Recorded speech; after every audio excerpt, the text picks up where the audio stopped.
আবার ওই কালো গিলাফ দেখলে, মদিনার ওই সবুজ গম্বুজ দেখলে কলিজা ঠান্ডা হয়ে যাবে, চোখ সুখ পাবে, চোখের তৃপ্তি হবে, দেখার মজা মিলবে। আল্লাহ কোরআনে বলছে লিয়াশহাদু মানাফিআ লাহুম।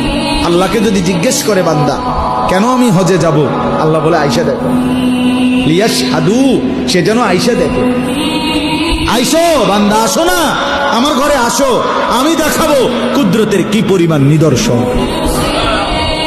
দেখবা কদম কদম, পরতে পরতে আমার নিদর্শন, আমার ঘর দেখবা, আমার কালো গিলাফ দেখবা, হাজরে আসওয়াদ দেখবা, আমার ঘরের দরজা দেখবা, মাকামে ইব্রাহিম দেখবা, জমজম দেখবা, সাফা মারওয়ায় ঘুরবা, মিনায় যাবা, আরাফায় যাবা, মুজদালিফায় যাবা, আমি তোমারে ঘুরাবো, ঘুরাইতে ঘুরাইতে গুনাহ মাফ করে একদম মায়ের পেটে নতুন বাচ্চা বের হয় যেভাবে, নিষ্পাপ বানায় দেবো।